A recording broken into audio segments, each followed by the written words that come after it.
नबी करीम सल्लल्लाहु अलैहि वसल्लम के सहाबा में एक ऐसे सहाबी भी थे जो देख नहीं सकते थे। हजरत अब्दुल्ला बिन उम्मे मक्तूम रजी अल्लाह अन्हु। वो नाबीना थे, लेकिन उनका दिल रोशन था। इस्लाम के इब्तिदाई दिनों में एक मर्तबा वो नबी करीम सल्लल्लाहु अलैहि वसल्लम की खिदमत में हाजिर हुए, जबकि आप सल्लल्लाहु अलैहि वसल्लम कुरैश के सरदारों से गुफ्तगू फरमा रहे थे। हजरत अब्दुल्ला रजी अल्लाह अन्हु ने शौक से अर्ज किया, या रसूल अल्लाह सल्लल्लाहु अलैहि वसल्लम, मुझे वो सिखाइए जो अल्लाह ने आपको सिखाया है।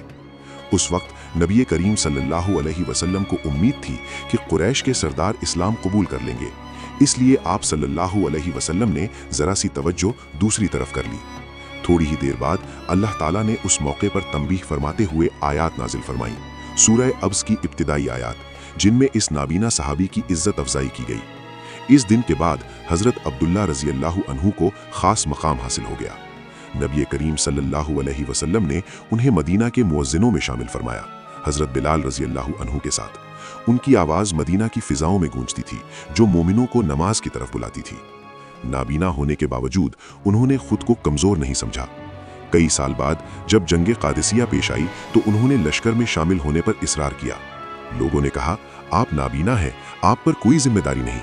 उन्होंने जवाब दिया, मुझे झंडा दे दो, मैं दुश्मन को देख नहीं सकता, इसलिए मैं भागूंगा नहीं। वो परचम लेकर मैदान जंग में उतरे। एक ऐसा शख्स जो आंखों से नहीं देख सकता था, मगर साबित कदमी में उन लोगों से आगे था जो देख सकते थे।